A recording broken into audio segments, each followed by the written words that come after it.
Hai, Assalamualaikum dan selamat sejahtera. Kumpulan kami akan menerangkan mengenai pelaksanaan ganjaran dalam syarikat swasta, iaitu Foundations BSN Takaful. Kumpulan kami terdiri daripada 4 orang ahli, iaitu Khairuddin, Atirah, Izzah dan juga Syazalin. Seterusnya, saya akan menerangkan mengenai pengenalan ganjaran. Ganjaran adalah ia boleh mempengaruhi tahap motivasi dan kepuasan pekerja.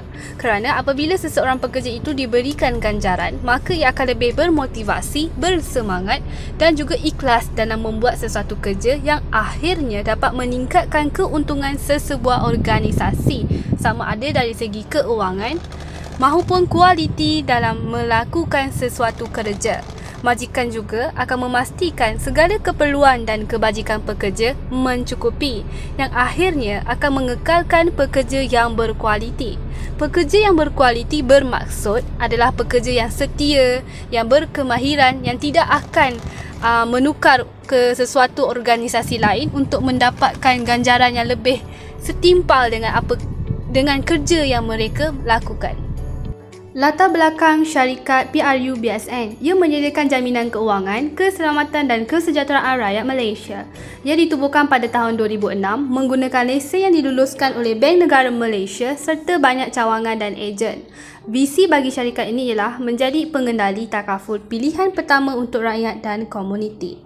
Misi pula ialah menjamin masa depan keluarga di Malaysia melalui jalan penyelesaian inovatif yang dibina berdasarkan nilai-nilai Islam.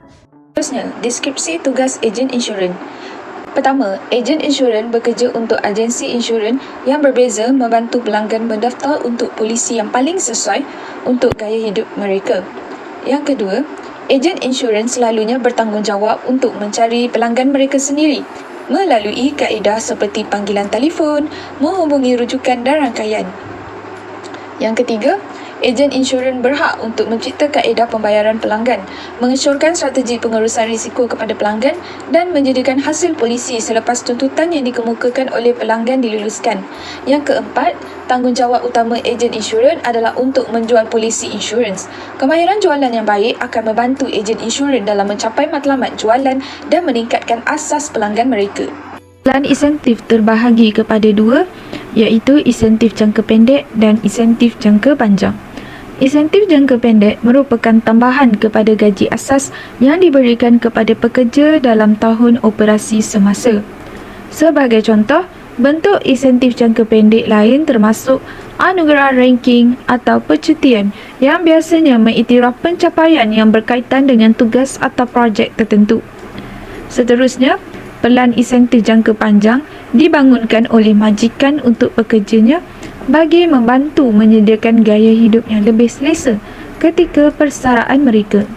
Sebagai contoh, KWSP ialah salah satu skim yang ditubuhkan untuk menyediakan faedah persaraan kepada pekerja sektor swasta dan pekerja perkhidmatan awam yang tidak berpencen. Teruskan dengan teori motivasi. Motivasi merupakan satu elemen yang penting kepada seseorang pekerja.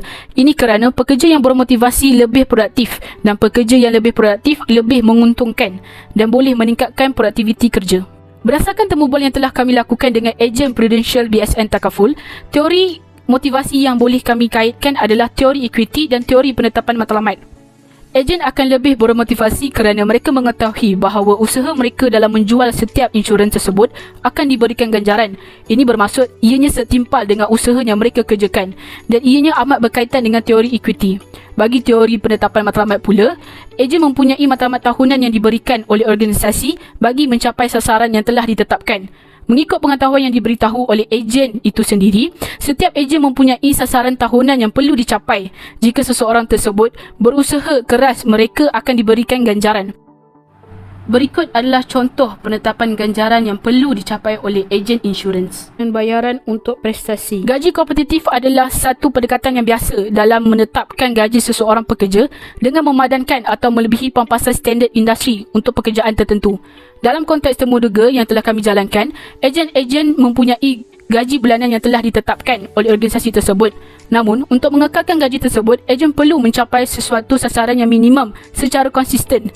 Selain itu, terdapat juga skim gaji yang popular berdasarkan jumlah nilai polisi yang mana sekiranya nilainya tinggi, maka tinggi gaji yang mereka dapat dan sebaliknya.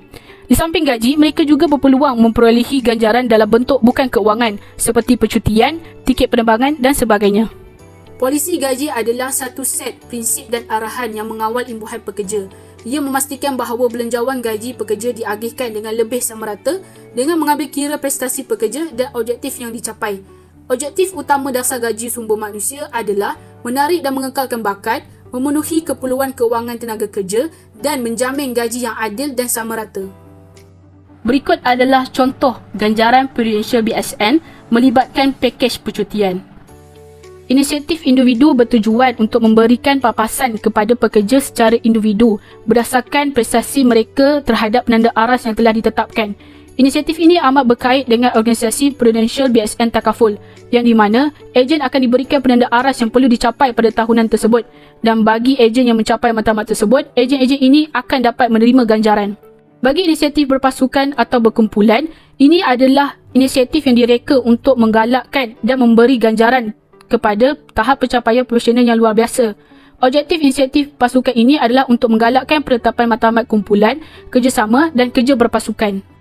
Seterusnya berkaitan dengan penilaian prestasi.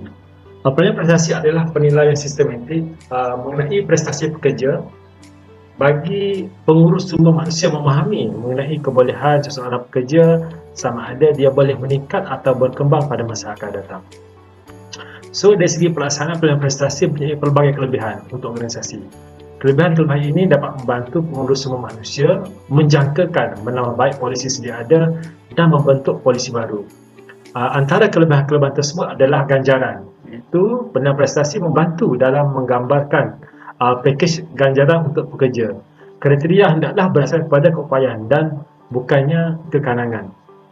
Okey, kalau kita lihat berdasarkan kepada temu ramah ejen insurans Prudential yang telah kami lakukan, syarikat Prudential BSN Takaful, mereka menggunakan kaedah pay for performance yang mana mereka memberikan ganjaran kepada ejen-ejen yang mencapai atau mengatasi peringkat sasaran prestasi yang menggambarkan produktiviti yang tinggi. So, dari segi sifirnya adalah lebih tinggi produktiviti yang diterjemahkan kepada nilai polisi pelanggan akan dianggap ejen tersebut lebih cemerlang. Okey, kalau kita lihat pada gambar rajah contoh ganjaran berdasarkan prestasi, pada tabel tersebut kita lihat bahawa sasaran yang di sebelah kiri sekali adalah sasaran yang ditetapkan oleh syarikat dari segi kelayakan bisnes. So, sekiranya mencapai tahap-tahap tertentu, mereka akan diberikan ganjaran mengikut tahun yang kedua, ketiga dan keempat lah dari segi persen. Semakin tinggi prestasi dari segi kuantiti tu, nilai tu, so semakin tinggilah persen yang akan diperolehi oleh ejen insurans terbabit. Okey, sistem pay for performance dilihat sedikit menekan kepada segelintir ejen kerana ada yang segelintir ejen tidak mampu memenuhi sasaran syarikat. Justru syarikat telah meletakkan dua ganjaran, iaitu ganjaran sasaran bulanan dan ganjaran sasaran tahunan. Bagi ganjaran yang sasaran bulanan, sekiranya mereka mampu menepati sasaran bulanan dan sekiranya tidak mampu mereka menepati sasaran tahunan, bermakna mereka sekurang-kurangnya dapat satu kelebihan walaupun tidak dapat dari segi ganjaran sasaran bulanan. Plan strategi yang direka dengan kepelbagaian ataupun dengan pelbagai peringkat sebenarnya boleh mengubah kelompok ejen yang mungkin bergelut dengan kerisauan gagal memenuhi prestasi pekerja. So, dia akan berubah kepada prestasi yang lebih baik daripada dia tidak dapat menepati sasaran. So, dengan adanya kepelbagaian, dia akan tengok sasaran mana yang mampu dicapai. Kesan ini boleh mengalir melalui seluruh pasukan sebab ejen insurans bekerja secara berpasukan. So, maknanya dengan adanya sasaran secara berperingkat yang telah dinyatakan sebentar tadi, kesemua akan memberikan komitmen untuk mencapai sasaran mengikut keupayaan masing-masing. Dengan cara itu, pasukan dalam agensi yang akan membawa kepada anjakan moral dan budaya menyeluruh yang memberi manfaat pada kedua-dua pekerja dan perniagaan. Ulasan meneliti kepada perbincangan dengan ejen insurans tersebut. So pada zahirnya nampak jelas bahawa kebaikan sistem pay performance mengatasi keburukan. Tapi ia bukan sesuatu yang luar biasa untuk mendengar tentang program ganjaran ejen insurans yang tidak sesuai dengan prestasi yang disasarkan, iaitu gagal untuk dicapai oleh mereka. Ini disebabkan sistem pay performance mungkin dibentuk tanpa perancangan yang betul dan menyeluruh, iaitu tidak mengambil kira situasi serta kemampuan manusia. Dalam hal ini, syarikat dilihat mementingkan keuntungan dan jangkaan prestasi syarikat sahaja. Oleh sebab itu, sebagai majikan, kadang-kadang mereka perlu meneliti semula setiap sasaran ganjaran dan mengubah mengikut kesesuaian bagi mengelak kerosakan kepada kredibiliti syarikat dan menghalang peningkatan prestasi pekerja pada masa hadapan. Sementara itu, wujudkan mereka bentuk pelan ganjaran mempunyai dari segi mewujudkan pelan ganjaran mempunyai cabaran tersendiri. Terdapat dua cabaran yang paling utama sebenarnya untuk mereka bentuk ni. Pelan ganjaran yang pertama adalah dari segi persaingan luar, yang mana syarikat pesaing sanggup membayar tinggi untuk mendapatkan pekerja yang berbakat. So untuk menarik dan mengekalkan bakat, syarikat kita perlu mesti mewujudkan pelan ganjaran yang setanding dengan syarikat lain dalam industri.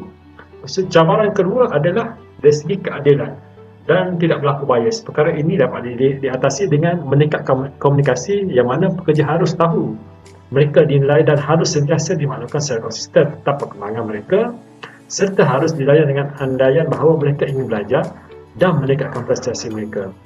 Kegagalan dalam mana-mana langkah ini boleh menyebabkan pekerja akan merasa tersisih, keliru, tidak dihormati atau diabaikan. Struktur ganjaran hendaklah dimaklumkan dengan jelas kepada pekerja. So, apabila mereka telah ada pemahaman dan penyampaian juga jelas, maka struktur ganjaran ini akan menjadi kunci untuk kejayaan pelaksanaan ganjaran syarikat. Itu saja, sekian daripada kumpulan kami. Terima kasih.